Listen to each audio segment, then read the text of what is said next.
Hello everyone. नमस्कार मेरे प्यारे दोस्तों। मैं हूं कुणाल और ये है लेक्चर नंबर 9। सर्कल चैप्टर हम लोग डिस्कस कर रहे हैं, ठीक है। और 8 नंबर थ्योरम तक हम लोग पढ़ चुके हुए थे। तो चलिए 9 नंबर जो थ्योरम है सर्कल का वो हम लोग देख लेते हैं, ठीक है। तो 9 नंबर जो थ्योरम है वो क्या बोलते हैं कि the chords of a circle which are equidistant from the center are equal। देखिए इस ये जो लाइन है इस बात का क्या मतलब हुआ कि देखिए तो आपके पास ना एक सर्कल है, ठीक है। ये सर्कल हो गया आपके पास, ठीक है। अच्छा, इसके बाद लेटेस्ट सपोज ना इस सर्कल का कोई कॉर्ड होगा। मान लीजिए कि ए और बी आपके सर्कल का एक कॉर्ड है। अच्छा, एक और कॉर्ड मान लेते हैं, तो दूसरा जो कॉर्ड है सी और डी, ठीक है। अच्छा, और ये मान लीजिए कि सर्कल का सेंटर है, ठीक है। क्या बोल रहा है? The chords of a circle which are equidistant from the centre, ठीक है।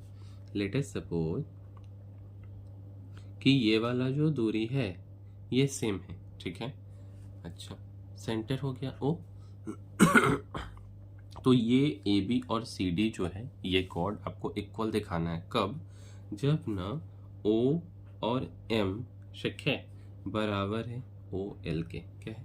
ओ एम, ओ ये वाला पॉइंट यहाँ से लेके ये और ये दोनों बराबर है, तो ये और ये कॉर्ड आपस में बराबर होगा, ठीक है। चलिए, मतलब अगर हम यहाँ से लिखना शुरू करें तो हम लोग क्या क्या लिख सकते हैं? देखिए तो सबसे पहले अगर हम गिवन की बात करते हैं, सबसे पहले हम गिवन की बात कर लेते हैं, ठीक है। तो यार आपको यहाँ पे गिवन में क्या दिया है? अगर आप इस फिगर को देखेंगे तो आपको पता चलेगा कि गिवन में क्या दिया है। तो गिवन में सबसे पहले आपके पास में दो कॉर्ड दिया है, एक है ए बी, ठीक है, और एक है सी डी, ठीक है। ये क्या है? दो कॉर्ड है, टू कॉर्ड है ना, ए बी और सी डी, यही तो है, टू कॉर्ड, ठीक है। अच्छा, किसके? तो सर्कल है, ऑफ अ सर्कल हम लिख देते हैं, ऑफ अ सर्कल सी जिसका सेंटर ओ, रेडियस आर, ठीक है।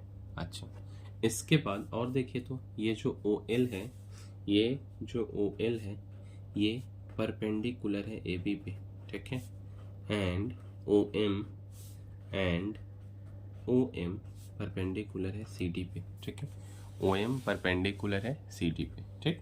अच्छा जी, और ये कुछ इस प्रकार है कि ओ एल, ठीक है, सच डैट ओ एल बराबर है O M, means O L बराबर है ओ एम, ठीक है। अच्छा, अब देखिए, अब ना यार आपको प्रूव क्या करना है?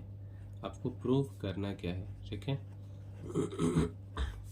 तो आपको क्या प्रूव करना है कि ए बी जो कॉर्ड है ये बराबर होगा सी डी के, ठीक है। यही बात तो आपको प्रूव करनी है। छोटा सा कंस्ट्रक्शन कर लेते हैं यहाँ पे। ये परपेंडिकुलर का मतलब ये और ये 90 डिग्री है, ठीक है। हम क्या करते हैं ना, एक कंस्ट्रक्शन हमको यहाँ पे करना होगा ए बी बराबर सी डी को प्रूव करने के लिए। तो सबसे पहले देखिए कंस्ट्रक्शन हम लोग कर लेते हैं, ठीक है। कंस्ट्रक्शन में क्या कर लेते हैं हम ना, इसको ज्वाइन कर देते हैं और इसको ज्वाइन कर देते हैं, ठीक है। मीन्स हम यहाँ से क्या लिखेंगे? ज्वाइन, हम क्या किए हैं, ओ सी एंड ओ ए, इसी को तो ज्वाइन किए, यही बात हमको लिख देना है, ठीक है। अच्छा, आप ना अब आइए प्रूफ पे आ जाइए। कहाँ पे आना है आपको? प्रूफ पे आना है आपको ना। इस दोनों ट्रायंगल को अगर हम कन्ग्रुएंट कर दें, ठीक है, तो आपका क्या हो जाएगा? ए एल बराबर हो जाएगा सी एम, और जो परपेंडिकुलर बाइसेक्टर है ये एक कॉर्ड को दो इक्वल हाफ में बाइसेक्ट करता है। ये बात आप पढ़े हैं, तो यही चीज़ तो हमको करना है। चलिए लिख लेते हैं इस बातों को। तो यहाँ से हम लोग क्या लिखेंगे? We know that we know that we know that the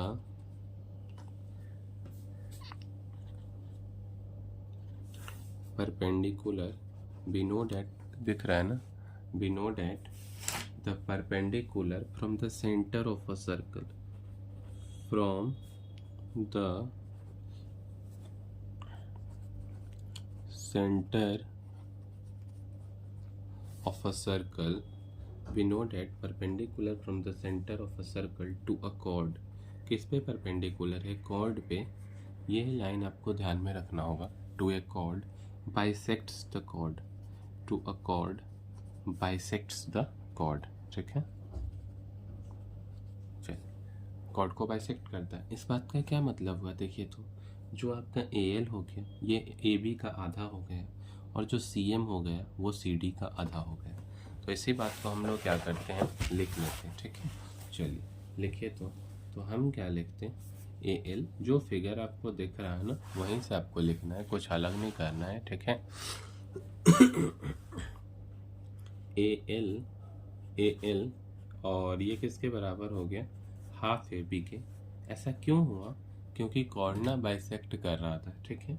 उसी तरीके से एक और चीज़ होगा, क्या चीज़, तो CM किसके बराबर होगा, तो CM बराबर हो जाएगा हाफ CD के, ठीक है। CM बराबर हाफ CD। अच्छा, अब ना आप ट्रायंगल ले लीजिए, ठीक है। कौन कौन सा ट्रायंगल, तो now in the right triangle OLA and OMC, ये दो ट्रायंगल ले लेते हैं। अब देखिए यहाँ से आपको क्या मिल रहा है OLA और OMC में। सबसे पहले ये देखिए, तो OC बराबर OA हो गया, है ना। OC बराबर OA, ठीक है। एंगल OLA बराबर angle OMA equal to 90 degree, ठीक है। अच्छा, OC बराबर OA क्या है, तो हम इसको लिख देते हैं H इक्वल टू R, ये R के बराबर है, ठीक है। ये लिख दिए। अच्छा, एक हो गया आपका 90 डिग्री के बराबर। अच्छा, और हम क्या लिख सकते हैं, OL, और आपको एक चीज़ दिया हुआ है कि OL बराबर है OM, ये वाला बात तो दिए ही हुआ है ना, ये वाला बात आपको दिए हुआ है, ठीक है।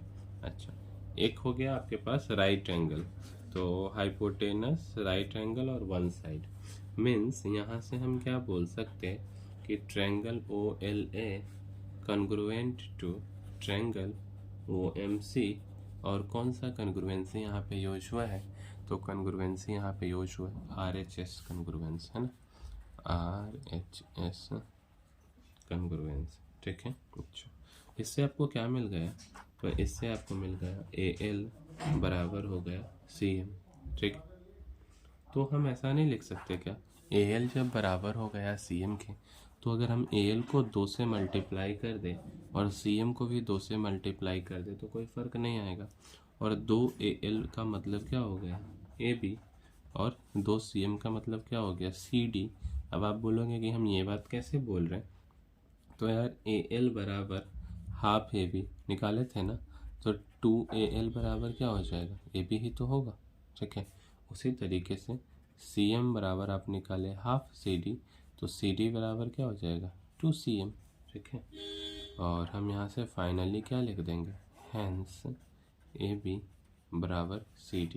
यही चीज़ आपको प्रूफ करना था ना, तो AB बराबर CD आपका प्रूफ हो गया, ठीक है। चलिए मिलते हैं अगले वीडियो में, तब तक के लिए धन्यवाद।